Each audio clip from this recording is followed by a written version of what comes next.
Welcome, welcome, welcome. Well, New York Mets play another dominating game, winning 8-3 over the Arizona D-backs. Second game in a row, scoring 8+ runs, and third game in a row, scoring 7+ runs. So it looks like the New York Mets offense is finally being unleashed. But overall, have the New York Mets, they have the best record in all of baseball, but have they proven thus far that they are the best team in baseball? Well, folks, this game did a lot to showcase the Mets' talents defensively. A whole slew of web gems, specifically in the fourth inning of today's games, getting home runs from, I would say, yes, their main players like Pete Alonso, but also players like Starling, Marte getting into the mix. You see the whole lineup essentially being jump started. The Mets also have another opportunity this game to get their bullpen some much needed rest.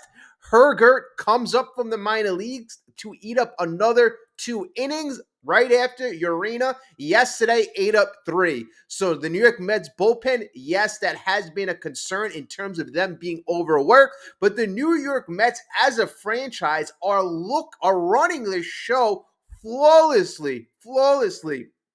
Yes, AJ Minter, it's a big blow with his injury, but you see the Mets already have a potential backup in Brooks Raley. Let's see how he progresses, and let's just see what happens with AJ Minter. It looks like he's going for second, third, and probably fourth opinions. It looks like he has a lat issue, potentially may need surgery, but you know what? Let's see how that plays out. The New York Mets have been so good at filling in gaps, filling in holes. So even though it is a big loss, you know what? It's nothing to be ultra concerned about at this point in time. All right.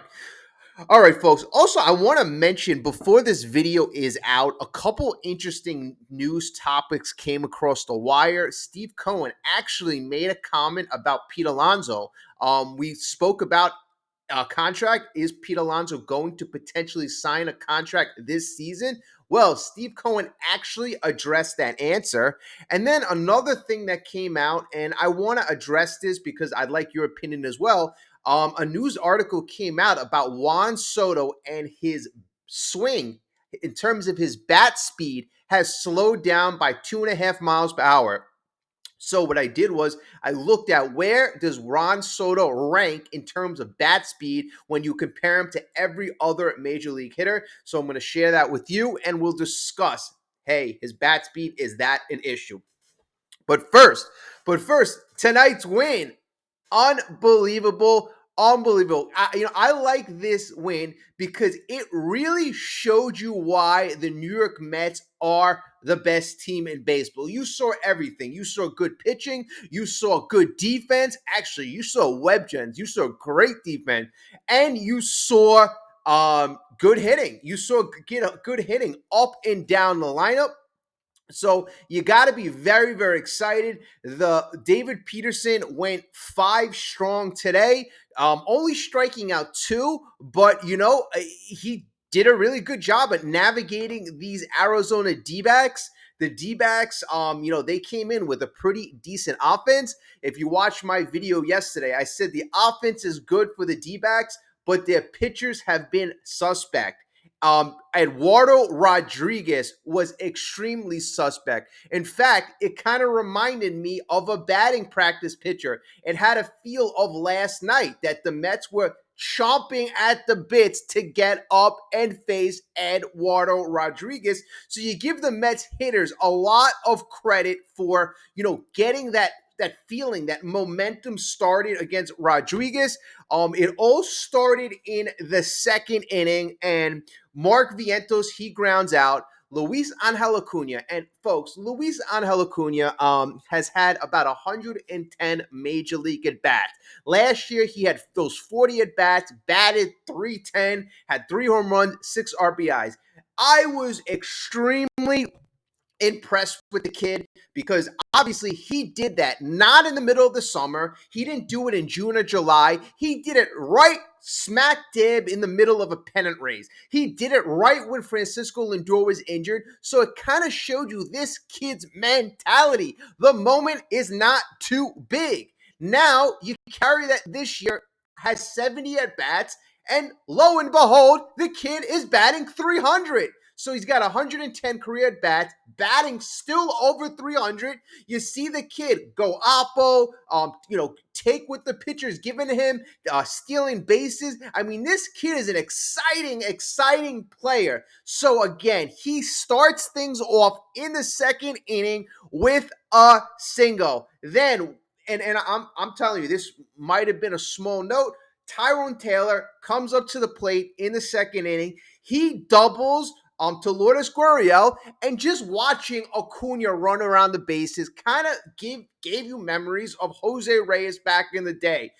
From first to home, easily Acuna scores, double by Tyrone Taylor, and that starts the game off. Mets winning 1-0. Next batter would be Jose Azocar, and Jose Azocar, I'm telling you, the guy's really stepping up.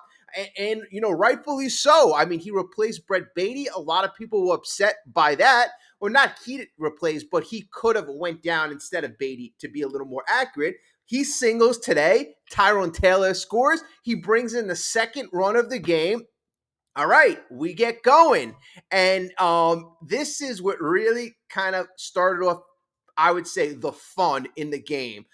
Lindor comes up, my girl playing in the background, and I'm telling you, this Citi Field advantage is getting a little bit ridiculous. The Mets are 13-1 at Citi Field, and for that matter, let me just say this. Yes, we have the best record in all of baseball, but we also have the best run differential in all of baseball at plus 55. So we are hitting and we are pitching. So back to what I was saying.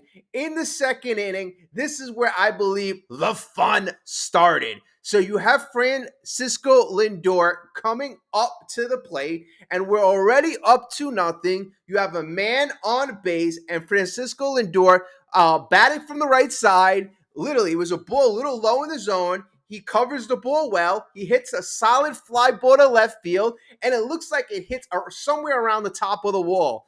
Francisco Lindor circling the bases. The umps gave the home run call, and I'm going crazy. I'm like, 4-0. We scored 21 yesterday, and we are getting off to a great start. So I'm going nuts. I'm excited, but then it goes to a review. Is it a home run? Did it hit the top of the fence? The camera in SNY is pointing to Tom Hanks. I didn't even know he was a Met fan, but everybody's welcome into the Met fans family. And then, oh my God, everybody was at Citi Field, from zombies to Tom Hanks to the kid with the Keith Hernandez card. It was a very interesting SNY telecast. I'll just say that. But you know what? When the Mets are winning, everything is entertaining. I'll tell you that. All right, so they review the replay, and yes, Francisco Lindor gets it over the wall. It hit the top part of the wall, then it hit the fence, and that was a home run. Mets up 4-0. Second inning, already dominating. All right, so we get to the third inning. Peterson's got to just close the door, folks. Close the door. And he does do that. In the top of the third inning, very easy. You had Geraldo Perdomo gets a double. He was on second base, but before that, you had 2 outs. Tim Tawa fly out, Jorge Barosa striking out. So Perdomo did that with nobody on base, gets to second base. Corbin Carroll comes up, and he ends up grounding out. And I'll tell you, my early opinions of Corbin Carroll, and Corbin Carroll is the young, let's just say all-star from the D-backs. Corbin Carroll is, I believe he's 24 years old right now, and he started off to a very good season. 4 triples, 9 home runs, 23 RBIs, 308 batting average, 376. So he's come off to a very good start. Last year, 14 triples, 22 home runs, 74 RBIs. batted 231. So that was a big decrease from his first year. And the thing is, Corbin Carroll, I remember, like, I don't know. I just went in. I collect some baseball cards every now and then. I collected a bunch of his cards a couple years ago. But when he was at the plate, I'm like, I haven't seen him in like a year. He's employing almost like a Gary Sheffield hitch. I'm like, wow, okay. And then I noticed too how Corbin Carroll looks very small, very slender, but the kid still finds a way to generate decent pop. So, give the kid credit, but he's a guy. I don't care what his numbers are. He just doesn't really scare me. He doesn't really scare me. And he today Corbin Carroll did not do. He didn't do too much. Went 0 for 4 to be exact. So in that third inning, Corbin Carroll makes the third out, and it brings the Mets up for the bottom of the third. And I always I always like to see all the Mets going to add on. They just scored 4 runs in the bottom of the second.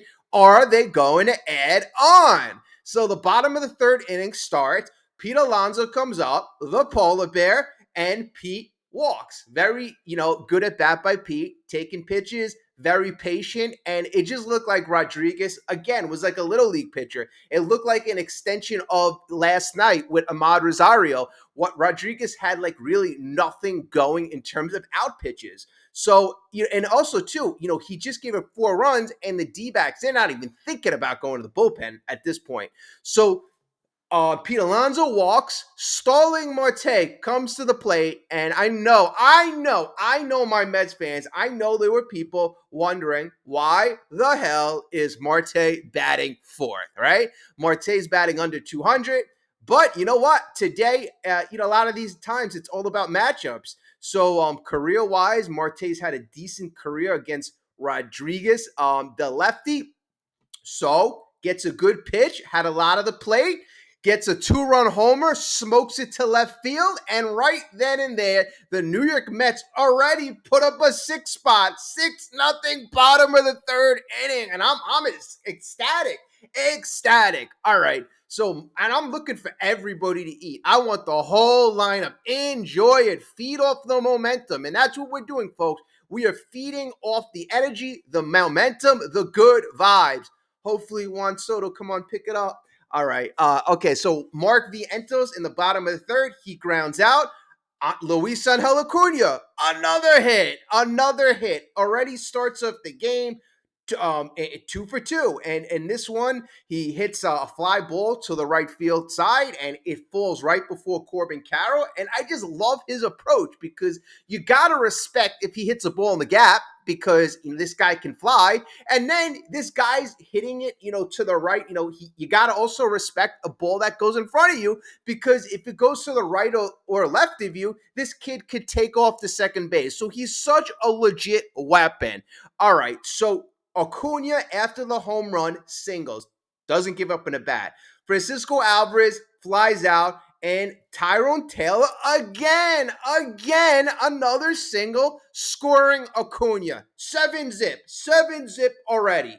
Azakar would then line out. So right now you have 3 innings played, and the Mets have already put up 7 runs. All right, so you get to the 4th inning, and how do the Diamondbacks respond? Now, this 4th inning, you have to watch. This was one of the best defensive innings the Mets have had in a very, very, very long time. And I know I sound like I'm exaggerating, but if you did not see that 4th inning, every single out that was made was a web gem. All right, so the top of the 4th inning, Peterson's on the mound. Randall Grichuk grounds out. It grounds out to Mark Vientos, dives for the ball. Third baseman dives for the ball, goes off his glove, caroms right to Lindor.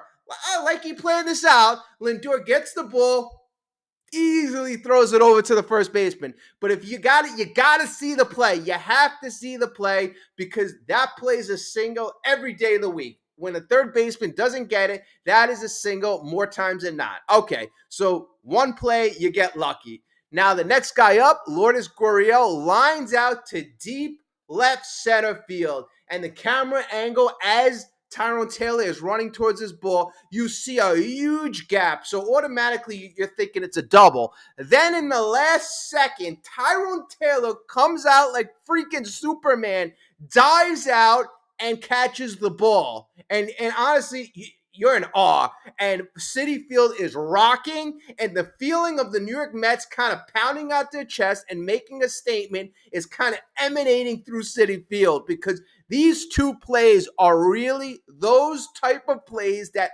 says your team is special. Says your team is special. Okay, so you got 2 outs in the inning, and David Peterson just tipped his hat, because as a pitcher, you got those defensive studs behind you. You have to do that. Next guy up, Eugenio Suarez grounds out, right? You grounds out. I mean, it kind of looks almost like a routine play compared to the last 2 players, but it was a very short ground out to Francisco Lindor, and Francisco Lindor nonchalantly scoops a short hop. Now, when a ball is a long hop compared to a short hop, these short hops that just one hop you right at you are very tough sometimes, very tough. A lot of times, maybe you try to cut off these difficult hops, but Francisco Lindor had no time to cut off a difficult hop because it was hit that hard. Luckily, he gets it. He starts from the bottom up, gets the ground ball short hop, throws it to first, and makes the third very great play in a row. Wasn't as sensational as the Tyrone Taylor play, but nonetheless, 3 very above average web gem like plays, and the New York Mets don't let anything score. Don't let anything score in the 4th. We fast forward to the 5th. They would get 1 run in the 5th. The Mets would then bring, in the 6th inning, they would bring Buto in. Buto comes into the game. And, after his last performance, after his last couple performances, probably some Mets fans are holding on, to their seats and hoping nothing bad happens. But, Buto, I got to give him credit. He was every off speed or every breaking ball pitch he threw. I mean, the thing about him is he was throwing a lot of balls over the plate in the hitting zone. He wasn't executing his pitches. He was executing his pitches tonight. He had 2 very strong innings, 4 strikeouts, and that's what he's got to do. This is perfect situation. Carlos Mendoza, get the guy in. It's sort of a blowout. Let him get a little bit of his confidence back against a good hitting team, no less. So great job by Mendoza getting Buto back in there quickly. I mean, it's, a game and a half ago, he had that very bad performance, giving up that 3-run homer. So great job, Mendoza, getting him in there, but great job by Buto executing his pitches. All right, so the Mets would get, another, after the 4th inning, we got the home run. That would be our 8th run. And, I forgot to cover that. That was a massive home run by Pete Alonso. That would be the 8th and final run. And Pete Alonso continues to stay hot. Pete Alonso on the day, 2 home runs. 2 hits, 2 runs scored, and 1 home run. I apologize about that. But Francisco Lindor as well had a great game. He had a home run, 1 hit, 2 RBIs. I mean, you got Lindor and Alonso really continuing to be your superstars. But the great thing is now you got your other players contributing. Tyrone Taylor, Azakar, Marte, everybody, Acuna, everybody's getting into the fun, and you got to love it. All right. So on the pitching, you had Peterson go 5 strong, Buto go 2 strong, and then you got this guy Hergert. He was brought up from the minors. He comes in the 8th inning, and again, the Mets have another opportunity for a guy who's not going to be in the bullpen for the rest of the year, but he gives the bullpen a chance to rest. All right, so he comes in for the 8th inning. I got to say, this guy wasn't the best pitcher, but he gets Perdomo to fly out, Corbin Carroll to fly out, Grichuk doubles. Lourdes Gurriel reaches on a throwing error by Mark Vientos. That scores Grichuk. So the game becomes 8-2 at that point. It's 8-2, and then Eugenio Suarez comes in and he flies out. All right, so he gives up one run in the eighth, ninth inning. Gabriel Moreno lines out. Pavin Smith single. Garrett Hampson singles. Wild pitch by Kevin Hergert. Pavin Smith goes to third. Garrett Hampson to second. Ground out by Jorge Barossa and Geraldo Perdomo strikeout. But I'll be honest, in there were points in the eighth and the ninth inning where Reed Garrett was warming up. So there were points where potentially Mendoza would have been forced to go to one of his reliable options. We were all hoping that wasn't the case. We were all hoping this guy Hergert could, get it done. And I mean, Hergert at some point, I mean, he was throwing like mid 80s most of the time. I think the last couple of outs he threw 90, 92, but it almost kind of reminded me. I mean, there's a reason why he's not a legit major league pitcher. All right. So the Mets, again, they do very, very well. They are still in first place by 4.5 games. The Phillies, that was a seesaw game with them and the Nationals. Phillies are winning. Nationals take the lead. Then Phillies come back. The Phillies are 16-13. They are 4.5 games behind the Mets. The Mets are 21-9. The Phillies have a 1-run plus differential. The Mets have a plus 55. All right, so the Mets are running on all cylinders. And folks, if you haven't gotten a chance, always hit the like button, subscribe if you are new. Let's get into a couple other topics because I think the Mets right now are making a statement to all of Major League Baseball. And the question I started off this video is, have the New York Mets proven that they are the best team in baseball, right? Okay, so I think in baseball right now, even the best of the best teams are going to get knocked down, right? The Mets got knocked down in a couple games over the weekend, right? I would say the 7-1 game where they gave up 6 runs, or 7 runs for that matter, because they lost 8-7, and they lose that game. All right, that's going to happen. It's very, very tough, but things happen throughout the course of 162 games. But it's how you respond. I think the Mets were embarrassed by that. I think the Mets were motivated by that. And the Mets, the last 2 games, outscored their opponent 27-8. 27-8. So the Mets have surely shown that, hey, you know what? We know we are better than you, right? So the Mets are proving they are the best, the best team in the National League East thus far. I mean, the Braves, they're coming on as of late, but they still got more work to do. The Mets have shown that they could pitch. They have shown that they've had elite pitching the last month. The Mets are showing you that they could play great defense. The Mets are showing you now in the last couple of days that they can hit an elite level too. So as far as being the best team in baseball, I think the Mets are proving, yes, they could pitch. Yes, they could hit, and they could even play high-level defense.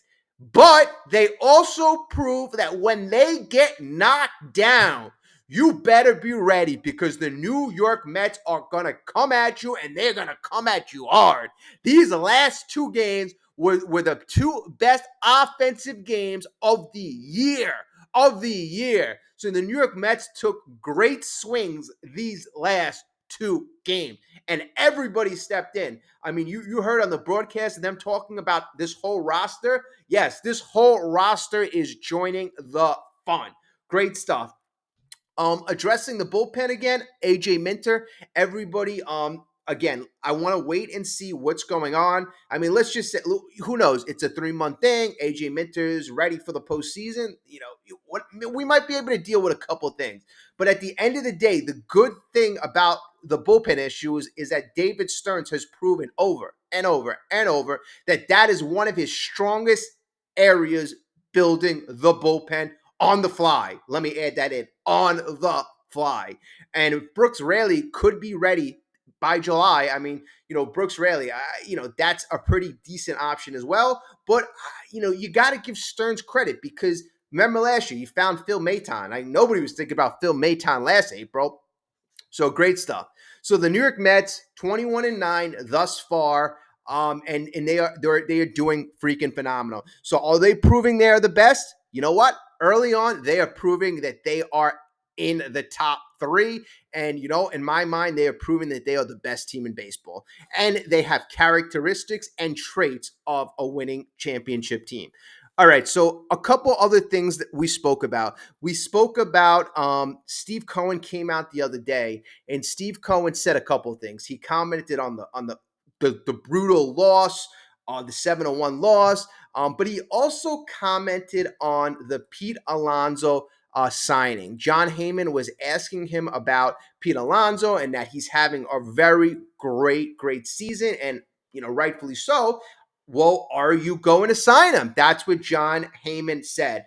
And basically, Cohen revealed his plan. So, let me get you the exact thing. So, during Monday's episode of the New York Post, The Show, podcast with Joe Sherman and John Heyman, Cohen ruled out a return on the second year of Alonso's deal. Cohen told Sherman and Heyman that Alonso would explore the market at the end of the year, which he said he was supportive of, and that the ball club would see where it goes. Okay. And then Cohen goes.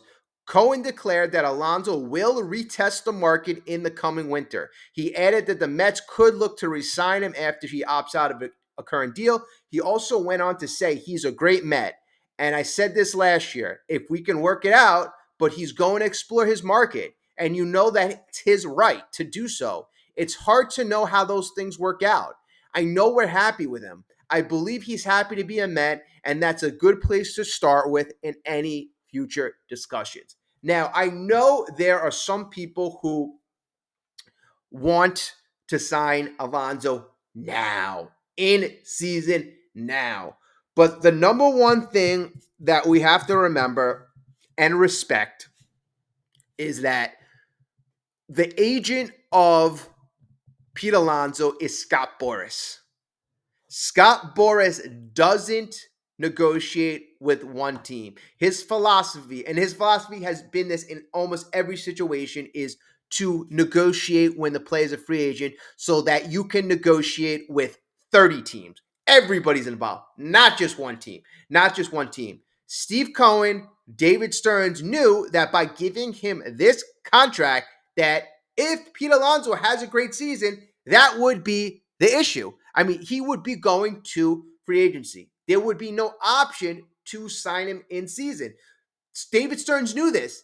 Steve Cohen knew this. No matter how good Pete Alonso is doing, no matter how much he offered, Pete Alonso would always have been going to the offseason. That's why Steve Cohen is very comfortable to say that is what Pete Alonso's doing. And that's what the Mets are doing, because that was known before the Mets gave him this contract, that would happen. Okay, and we know that Pete's not going to play for $24 million. It's just not going to happen. Not going to happen unless Pete has some type of injury, which we all pray and hope that doesn't happen. All right, so that's one issue.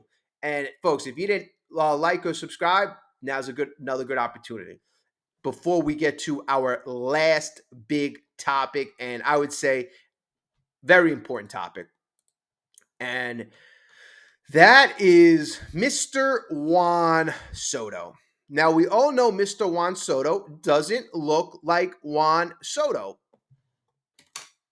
So, an article came out about Juan Soto 2 days ago, and it talked about Juan Soto's bat speed slowing down by 2.5 miles per hour when you compare it to his bat speed from last year.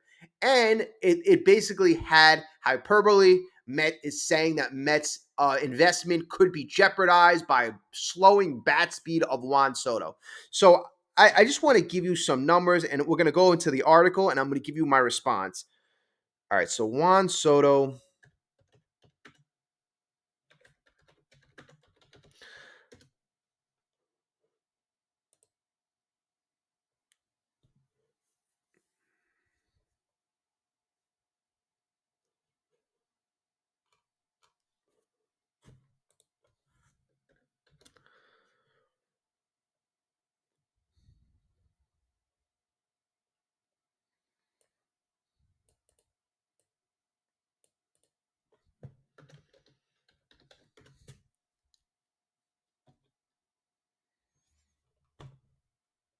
Okay, so this year we know Juan Soto has 3 home runs, 12 RBIs, batting like 250 around there. So he's not hitting anywhere near where Juan Soto did. Like last year in April, he had like 7 home runs, batted close to 290, had close to 20 RBIs. So, that's about like what he averages per month, 7, 8 home runs, close to 300 batting average.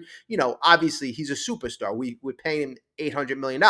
So this article that came out, I've seen a couple people alarmed, and it's a very scary title. Juan Soto's bat speed decline threatens Mets $765 million investment. And it starts off like this. Juan Soto's bat speed has slowed by 2.5 miles per hour this season. And that seemingly small number is threatening to turn the Mets' investment into a disaster.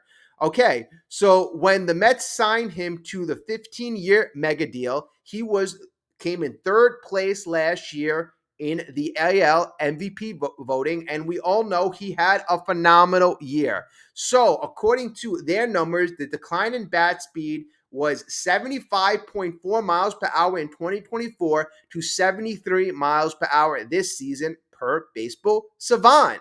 His hard hit rate has tumbled from 57 to 50% as well. Most revealing is Soto's performance against fast fastballs. Previously, his bread and butter last season, he demolished heaters. So, okay, so I'm gonna give you where Juan Soto ranks in terms of bat speed, and I'm going to give you some information, some data about Juan Soto and fastballs. Okay, so last year, according to the gentleman who wrote the article, I assume it's right. So according to Baseball Savant, Juan Soto's bat speed was 75.3, 75.4, so a little over 75. This year, Juan Soto's bat speed is 73.1. 73.1. So just in terms of major leagues, I'll tell you where that ranks. 73.1. So there are 248 players, and 73.1 ranks 74. So 74. So there are 73 people with superior bat speed. So around him, you got guys like Michael Conforto, William Contreras, Austin Wells, Mike Trout, Carlos Correa, Jock Peterson. Okay, so that's where you have. So he's at 73, a little over 73. So the top bat speed in all of baseball is 78.9, which is ridiculous. That's by Junior Caminero. O'Neal Cruz is 78.5. He's second. Jordan Walker is 76.6. That's third. Joe Adell is fourth. Shohei Ohtani is seventh. Pete Alonso is 10th, 76.5. Aaron Judge is 11th, 76.4. So it doesn't necessarily, let's say the higher bat speed you have doesn't necessarily say you're going to be the best hitter, but it always helps to have a quick bat. So, would you really be alarmed? Would you really be alarmed? Now, let me give you another data. Juan Soto off the fastball, because that was another negative. That was another thing that the gentleman called out. So Juan Soto's average versus fastball compared to his career, not career, but we'll compare it to last year. So okay, so last year, off of the four-seam fastball, Juan Soto saw 703 pitches.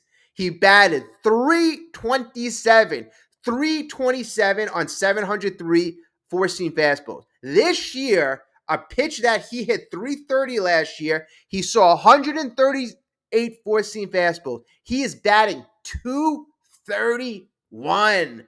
So almost 100 points worse on his bread and butter pitch. On the changeup, this year he's seen 52 pitches, 52 changeups. He's batting 308. So, and then every other pitch, sinker 154. Okay, so when I look at Juan Soto, if I look at his at bats, if I look at his career at bats from past at bats from the year, Juan Soto right now mechanically looks, He might be taking walks, but he doesn't look the same as years past. It's been said Juan Soto's not comfortable. You don't see him doing the Soto shuffle. You don't even see the confidence on his face. But if you really look at that number, 75.3 miles per hour, and that was his average in 2024, and then you say, hey, you should worry because his average is 73.1, which is a little more than 2 miles per hour less. That's an unfair comparison because that 75.3 average includes the whole 2024. So that includes April, that includes May, that includes June, July, August, September. And I got to assume that naturally every month is not the same. You probably have 1 month, maybe 76, 1 month 74, 1 month 73, 1 month 77. So 75.3 is an average of 6+ months.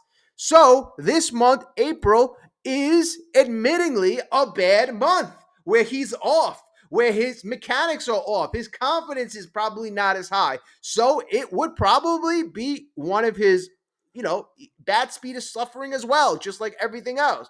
So, but I got to assume that as this year goes along, you're going to have good months, and this bad month is going to go up. The average is going to go up. So if you tell me at the end of the year his average is 73, then I look at that a little more. I'd focus on that a little more. But right now, I'm not going to focus on it because I know everything is out of whack.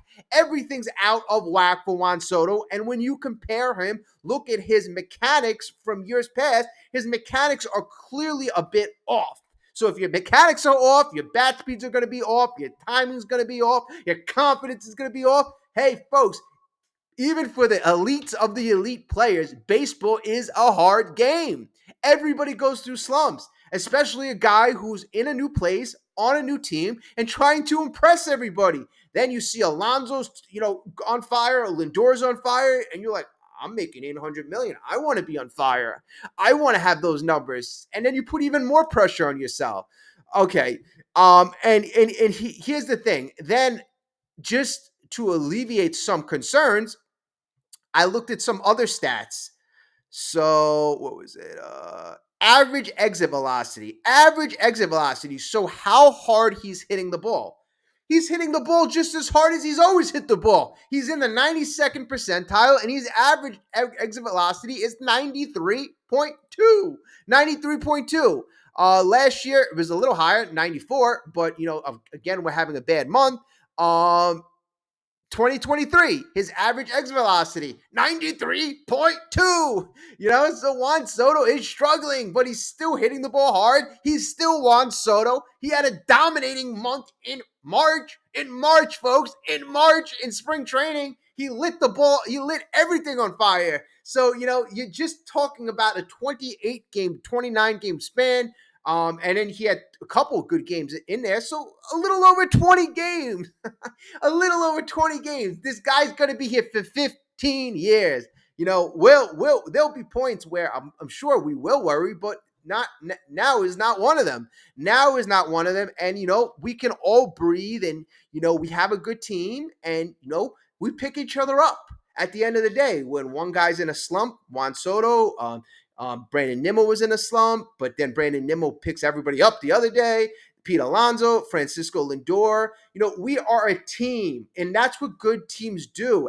Good teams have everybody, a different person step up every day. Good teams pick each other up. Good teams don't get on each other. So I would expect us not to get on Juan Soto, but to support Juan Soto. Lindor, and that's what Lindor and I'm still going to say Lindor is the captain, but that's what Lindor has been stressing these last couple of weeks.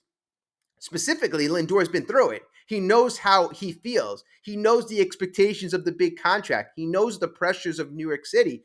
I know people may be saying, well, he played with the Yankees last year. He should know what to expect from New York City, but he's never played after he received an $800 million contract. The fact of the matter that it has affected him in this way kind of shows you how much Juan Soto cares. It is what it is. I mean, Juan Soto today, you saw him trying to make a diving play after the Mets made all those web gems. I think it was in the top of the fifth inning. And at that point, I know Juan Soto stopped the ball. I'm like, Juan, please, I don't want you to get hurt. I don't want you to get hurt. I don't mind Juan Soto playing a ball like that when you're up 8-0 on a hop. I don't mind. I don't mind. So that was another thing I was like, kind of, please don't get hurt. All right, folks. So those are my opinions. So I think the Mets are, the best team in baseball. Top three, 100%. It seems like it is what it is on the Pete Alonso contract. If something bizarre or insane happens, the plan is to negotiate with Pete Alonso in the offseason. And last but not least, it's not time to sound the alarm on Juan Soto, despite some numbers being a bit lower, because we all know that this is not his best month. So extracting numbers from this month, of course you'll be like, yeah, something's not right. Of course, he's having a bad month. What do you expect? All right, folks, let me know what you think. Put your comments down. Great comments. I saw some new people I haven't seen. So please, I thank you for that. I really do appreciate the comments. Welcome to the channel, all. And again, we're having a lot of fun. I do appreciate each and every one of you. Have a great day. Let's continue this. We're 12 games above 500. We're going to continue to prove that we are of superiority to the rest of the league. Again, I said the Mets, I said that the offense of the Diamondbacks is elite, but you compare it to the Mets, you could see we're in two different levels. And the Mets pitching compared to the D-backs is worlds apart. All right, folks. So let's see what happens the rest of the series. I will speak to everybody very, very soon. Have a great night, folks.